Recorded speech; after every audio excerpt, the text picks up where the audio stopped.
I am an active duty naval officer, at least for the next 90 days, as I await my retirement. And I am professionally a Navy public affairs officer. So my job is to talk to the media and to tell stories. And I got to a place in my career where I felt as though the things that I wanted to talk about and the stories that I wanted to tell were too complex, and they were things that not necessarily were matching exactly what the Navy's communication strategy was. And I wanted a place where I could be a little more creative and think outside the box and talk about hard issues that I really couldn't address as a public affairs officer.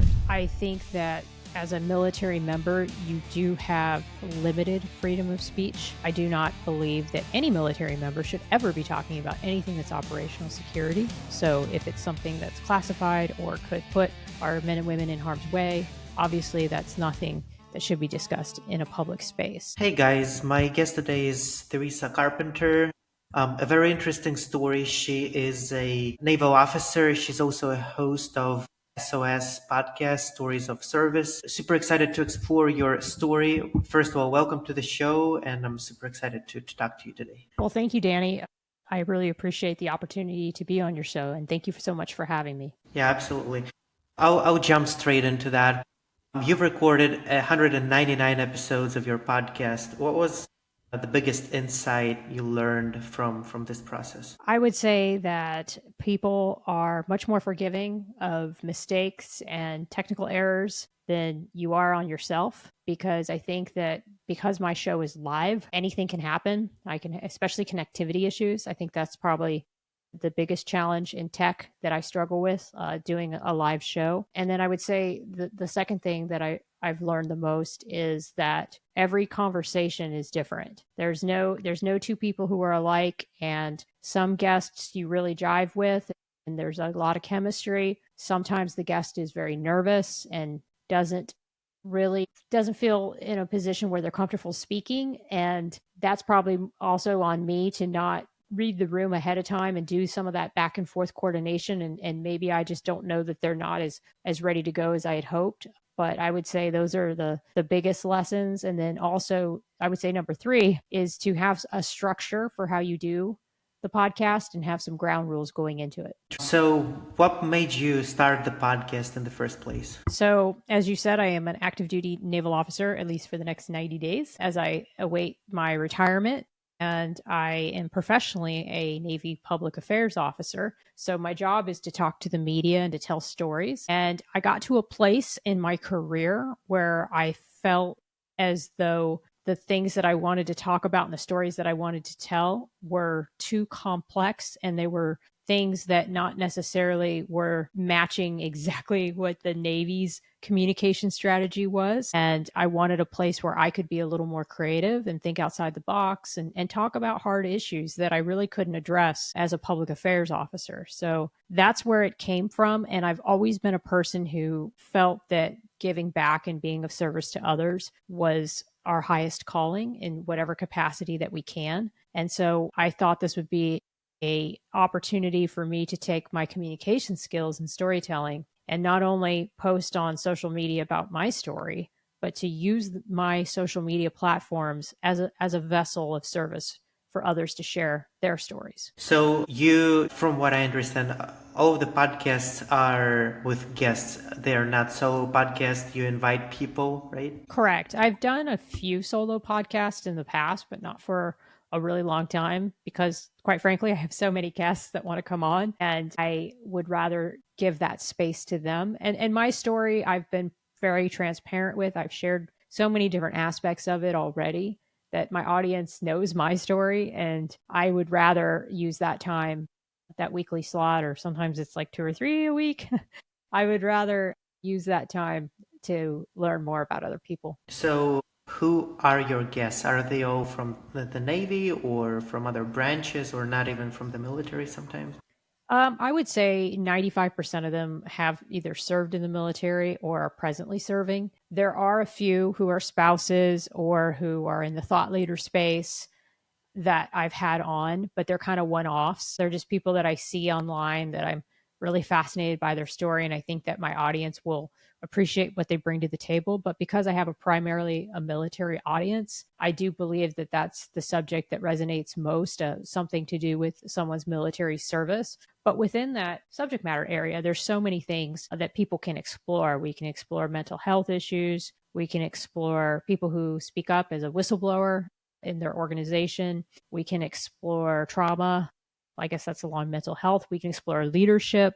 We can explore people who have a passion or a hobby outside of the military that they're doing. So I get that opportunity to talk to people who have something that they're working on or something that they could help others see that they can do it as well. A lot of times people just don't know that maybe somebody does a particular thing until they see someone that's like them, looks like them, acts like them, walks like them, and is doing the same thing. I think that's really inspiring when we see that. And you said that you weren't able to talk about everything as a public affairs officer. So, how is it different now that you have your own platform and you can explore more things? What were some limitations that you don't have anymore now that you have your own show? Podcasting really hasn't taken off in the military. So there really aren't very many commands that do a podcast. I would argue there's probably less than five. So there just isn't a opportunity in the military storytelling space officially for these kinds of conversations. If I had gone to a command that had wanted or had the appetite for a podcast, I would have done it. And I would have needed my chain of command support to do it. And I would have taken off doing that because there are still so many wonderful stories, even within your professional capacities, that I think are really engaging.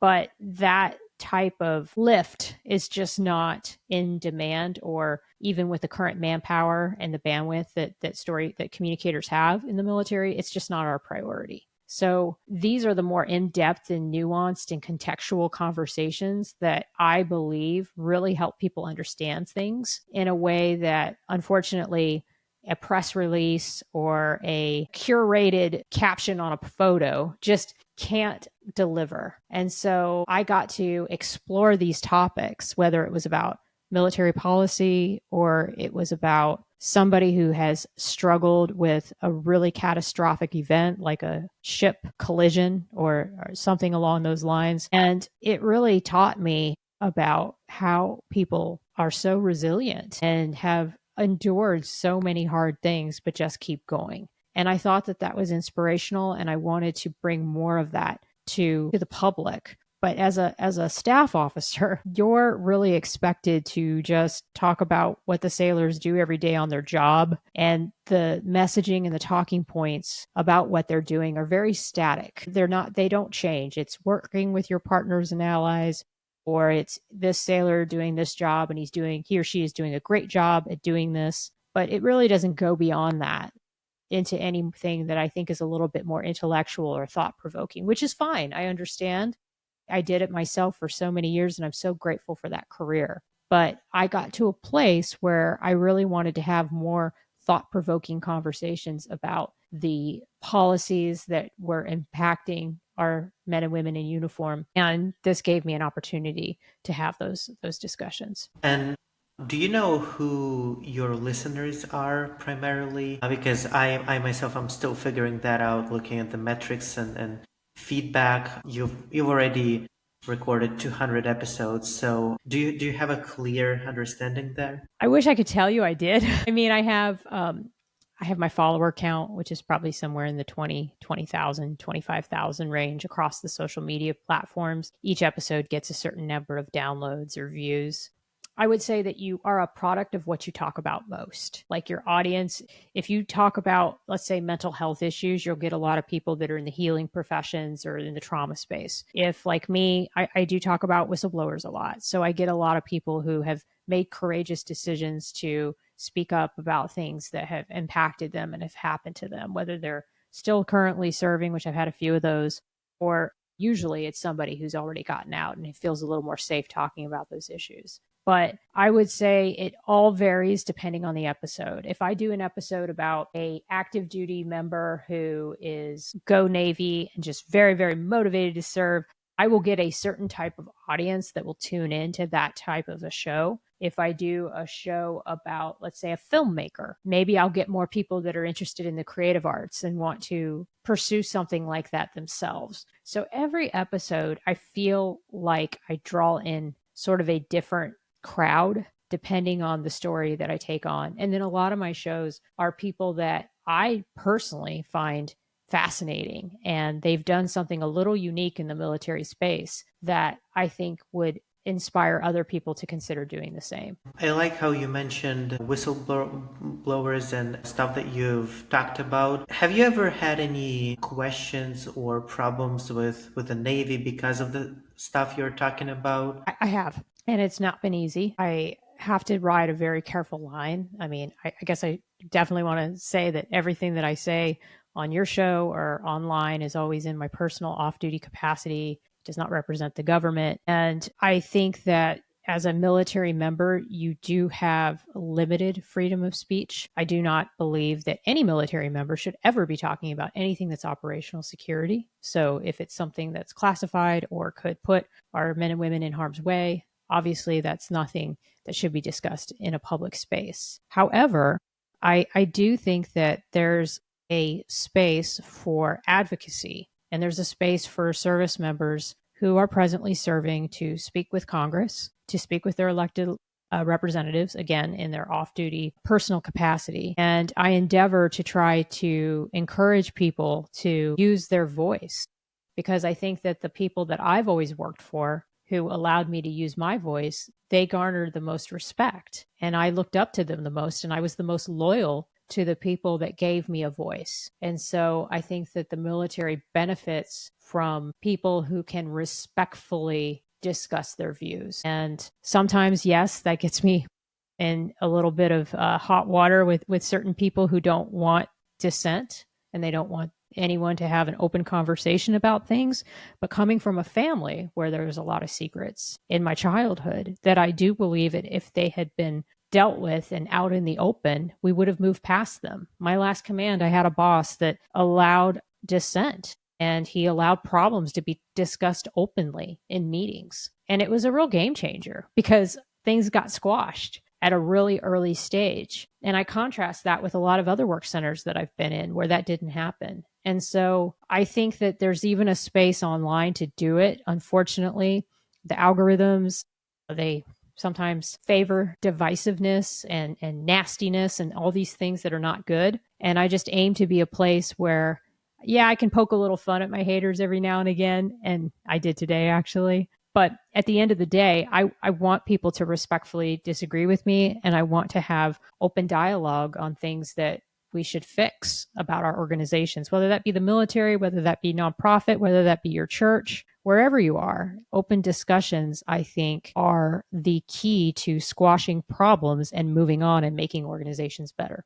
What I noticed, or my, biggest takeaway from recording 80 plus episodes of my podcast, was that a lot of the people that I had on the show, even for a brief period of time, like 20-30 minutes, most of those relationships are still ongoing, and many of them became either my friends or mentors or That's business awesome. partners. Thank you. And did you see something similar with your podcast, or maybe some other opportunities that came out of it? Absolutely. I think my online presence was the reason I got invited to advocate on behalf of our present SecDef. So that one really stands out as one of the best opportunities I've ever had, where I got to go to DC and see the confirmation hearings and get a little bit of taste of the political world. And it was so amazing, and hang out with all these amazing and brave Navy SEALs and warriors and first responders. It was just incredible. And I would have never had that experience if I didn't have this platform. But beyond that, like you, I just have friends in the podcast world now.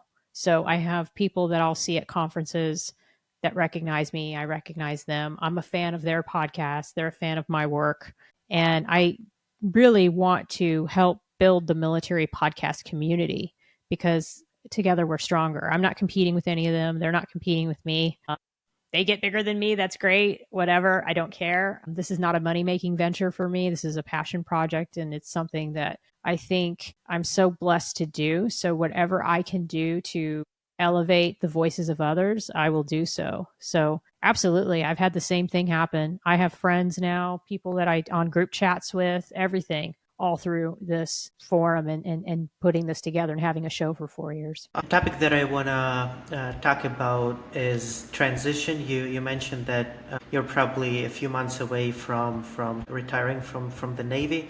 And I had a few guests on, everyone from, command sergeant majors to general officers, Army, Air Force, Navy. Some of the episodes haven't been released yet. But it's interesting how many people have different ways to transition to the civilian life. And I'm interested to learn how this process, this time is going for you right now. Yeah, I mean it's actually going really well. I was very blessed that my command gave me a lot of time to focus solely on the transition. So I was able to take a lot of leave before I started this internship, which gave me time to take care of a lot of things I had to do with medical, to work on my discharge paperwork, which needed a lot of tender loving care. So I was able to really make sure that what we call a DD 214 was updated properly and had everything it needed to. So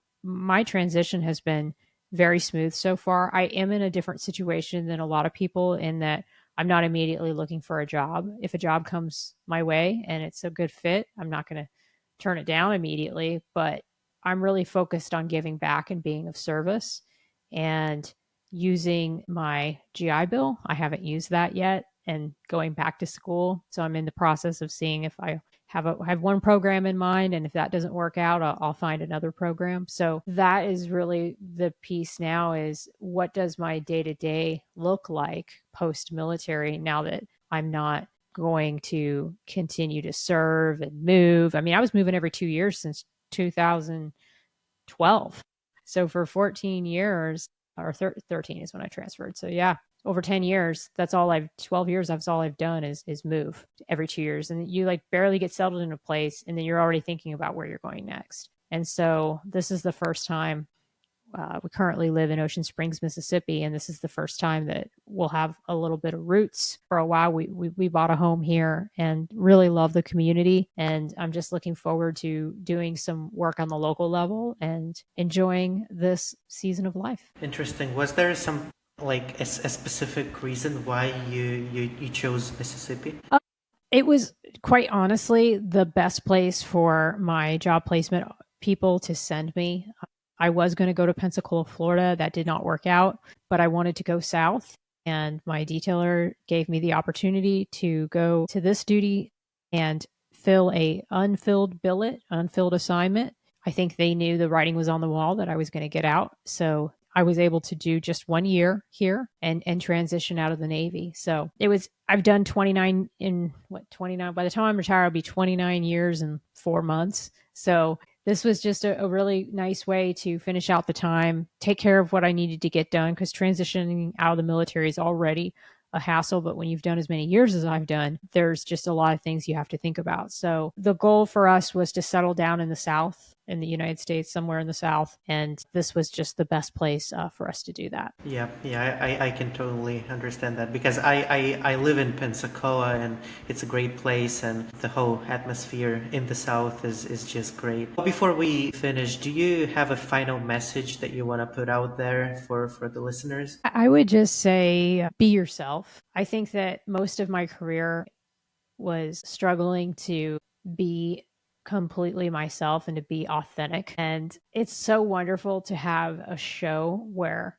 that's all you see. Like there isn't anything that I'm putting out there in the podcast world that isn't exactly what you see if you met me in person. And I think that in the military, because of groupthink and group dynamics, there's sometimes a lot of pressure. If you don't look like everybody else or talk like everybody else, there's something wrong with you. Like I've always said that discrimination isn't just about race, isn't just about gender. It's sometimes about ideology. It's sometimes about personality type.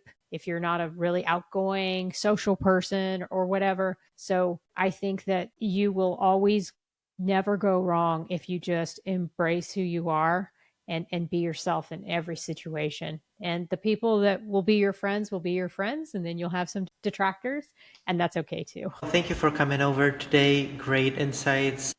The link to your show is in the description. So if you're listening to the podcast, you want to check Theresa's work, all of the links will be in that link. So hope that you'll resonate with that show as well. Thank you for coming. Awesome. Thank you, Danny. Appreciate the time. Appreciate it.